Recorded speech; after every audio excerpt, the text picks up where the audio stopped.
साथियों नमस्कार, मैं हूं कृष्णारायण सिंह और आप देख रहे हैं YouTube channel education portal Krishna. आज पुनः इस वीडियो के माध्यम से शिक्षकों के स्थानांतरण पदस्थापन नीति से संबंधित जो नीतियां बिहार सरकार शिक्षा विभाग की ओर से जारी हुई थी, जो नई नीति पुनः कुछ संशोधित करके बनाई गई है, उसी मुद्दे पर बात करने वाले हैं। शिक्षा विभाग की ओर से, बिहार सरकार की ओर से एक पत्र पुनः जारी किया गया है स्थानांतरण नीति से संबंधित है, जिसे आप बारीकी से अध्ययन भी कर चुके होंगे। उन्हीं नीतियों पे कुछ चर्चा करने के लिए उपस्थित है।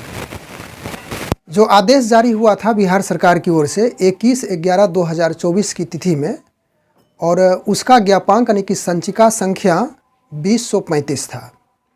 प्रारंभ में स्थानांतरण पदस्थापन के लिए विभाग की ओर से नीति आई हुई थी। उसमें अनेक बिंदुओं पे चर्चा की गई थी, लेकिन काफ़ी उतार चढ़ाव के साथ अंततः वह नीति फिलहाल उसे रद्द किया गया। लेकिन पुनः उसमें शिक्षकों की डिमांड के आधार पर कहा गया, उनकी जो मांग थी शिक्षकों की, उनके अनुरूप उस नीति को पुनः ढालने का प्रयास किया गया है। जो शिक्षक यदि विशेष रूप से इसका लाभ लेना चाहते हों तो उसी के लिए यह नीति ज़्यादा सूटेबल होती है।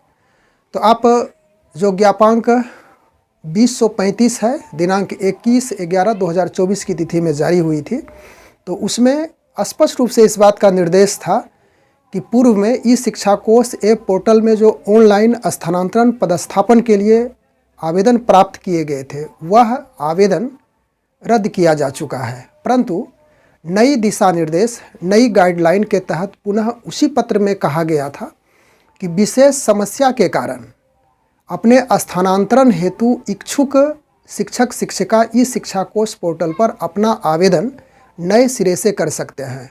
और उसमें तिथि भी निर्धारित की गई थी, 1/12/2024 से यह पोर्टल काम करने लगेगा। विशेष नीति के तहत विशेष तरह के जो शिक्षक हैं जो स्थानांतरण का लाभ लेना चाहते हैं, वह 1/12/2024 से 15/12/2024 तक आवेदन कर सकते हैं। उसके बाद इसे पुनः यानी इस नीति के तहत दिशा निर्देश जारी किया गया है, जिसमें प्रारंभिक, माध्यमिक, उच्च माध्यमिक विद्यालयों में कार्यरत शिक्षक शिक्षिका जो विशेष समस्या के कारण स्थानांतरण के लिए इच्छुक है, उनके लिए मार्गदर्शिका 21/11/2024 को ही जारी हुई थी। यानी उसी दिन वह भी पत्र जारी हुआ था, जो कि ज्ञापांक 2035 था, और उसी दिन दिशा निर्देश भी जारी किया गया था। तो हम लोग उसमें देख लेते हैं कि क्या क्या महत्वपूर्ण दिशा निर्देश जारी किया गया है। कुछ बारीकी बिंदुओं पे हम लोग अध्ययन करते हैं। तो सबसे पहले हम लोग इस बात से अवगत हो जाए कि प्रारंभ में जो लेटर जारी हुआ था, जिसकी चर्चा हम लोग किए थे, संचिका संख्या 2035 दिनांक 21/11/24 को जारी हुई थी आदेश के तहत, और पंकज कुमार निदेशक प्राथमिक शिक्षा के द्वारा उन पे हस्ताक्षर किया हुआ था। अब जो नई प्रकार की गाइडलाइंस, नए प्रकार के दिशा निर्देश जारी हुए हैं, उस पत्र में जो मुख्य बातें हैं उसे हम लोग यहाँ से अध्ययन करते हैं।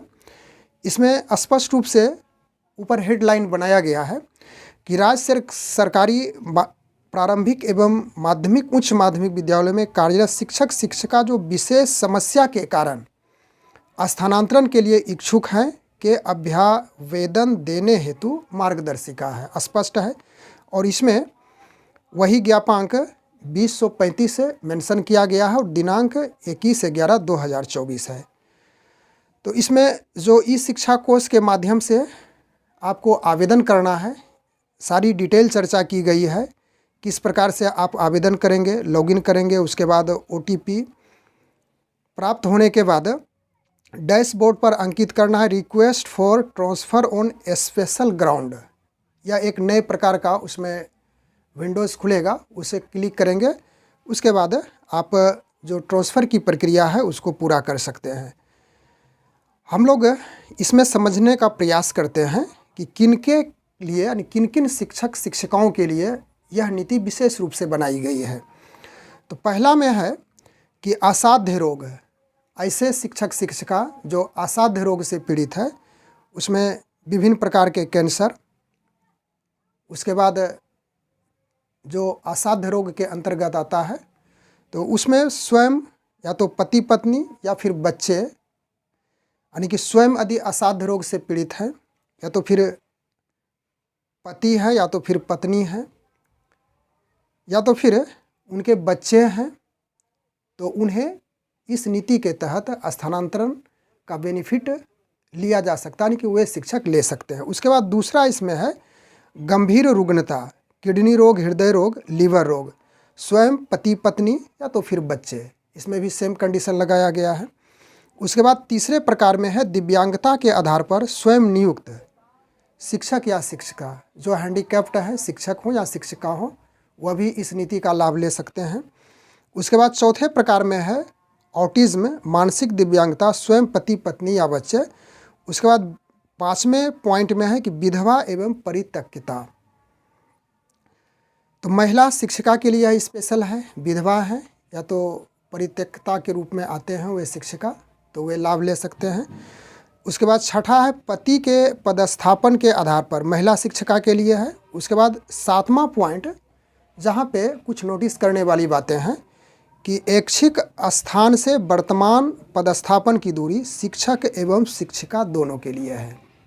यह पॉइंट अधिक मार्केबल है, इस पे ध्यान देने योग्य बातें हैं कि ऐच्छिक स्थान से, यानी आपका जो स्थान है ऐच्छिक, जहाँ पे आप निवास करते हो, आपका जहाँ पे गृह हो, घर हो, वहाँ से आपके विद्यालय की दूरी यदि अधिक है तो उस कंडीशन में चाहे वह शिक्षक हो या शिक्षिका हो तो वह इसका बेनिफिट ले सकते हैं। तो इसमें मुख्य रूप से शिक्षक ही होंगे जो अपने घर से 300-400 किलोमीटर की दूरी पर अभी भी पदस्थापित हैं, विद्यालय में बच्चों का पठन पाठन का कार्य कर रहे हैं। यदि वे चाहें तो इस नीति, यानी कि जो स्थानांतरण नीति है, उसका बेनिफिट उठा सकते हैं।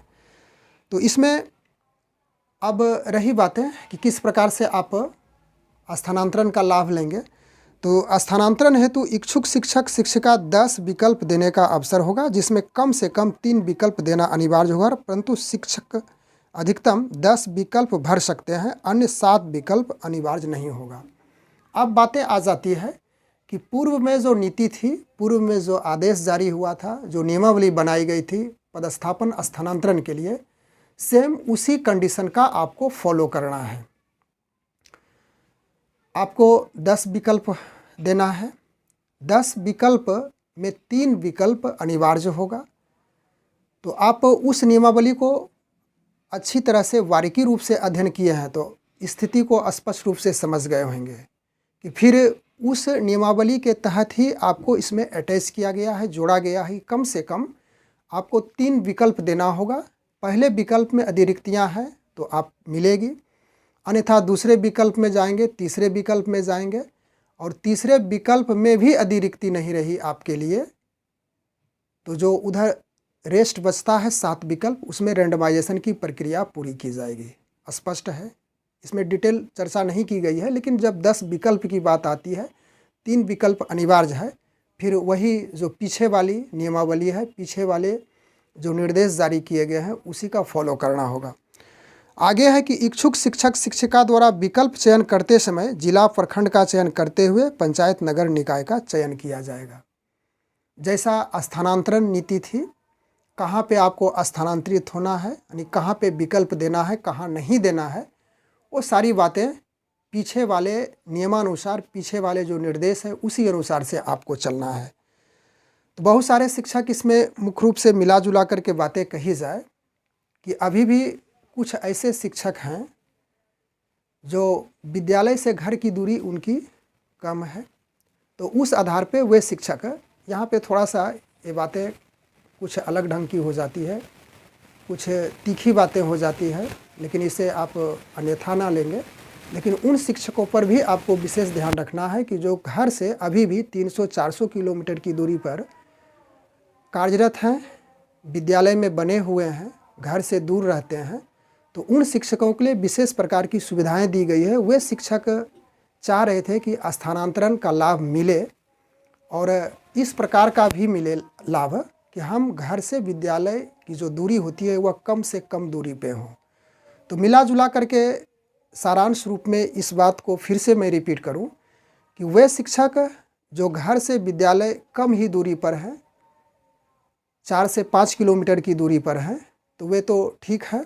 लेकिन अभी भी कुछ सारे शिक्षक, कुछ ऐसे शिक्षक जो अपने घर से विद्यालय की दूरी उनकी अधिक है, वे चाहेंगे कि इस नीति का लाभ ज़रूर लें।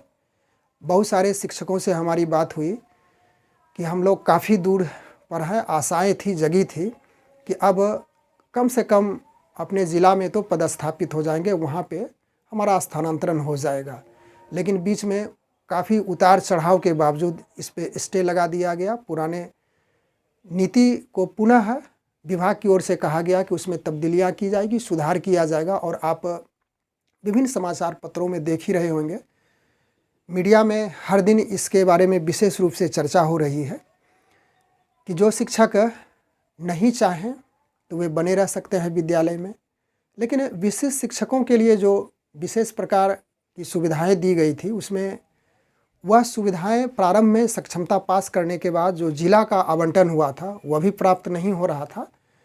लेकिन कुछ कुछ शिक्षक थे जिन्हें जिला प्राप्त हो चुका था, लेकिन उस सक्षमता परीक्षा के आधार पर जिला प्राप्त होने के बावजूद उनको फिर इग्नोर किया गया और नई नियमावली के तहत उन्हें अनुमंडल के रूप में जो बांटा जा रहा था कि आप गृह अनुमंडल या तो पदस्थापित अनुमंडल में आवेदन नहीं दे सकते हैं। तो उस स्थिति में थोड़ी वो शिक्षक वहाँ भी कुछ अपने आप में असहज महसूस किए। और तो इस प्रकार से इस वीडियो के माध्यम से हम लोग मुख्य रूप से इस बातों को समझने के लिए उपस्थित थे कि विभाग की ओर से, यानी शिक्षा विभाग की ओर से जो मार्गदर्शिका जारी हुई है, उनमें किन किन शिक्षकों के लिए बेनिफिट है, कौन कौन से शिक्षक ले सकते हैं, बस इतनी ही चर्चा करने के लिए उपस्थित हुए थे। मिलते हैं अगले वीडियो में, तब तक के लिए धन्यवाद।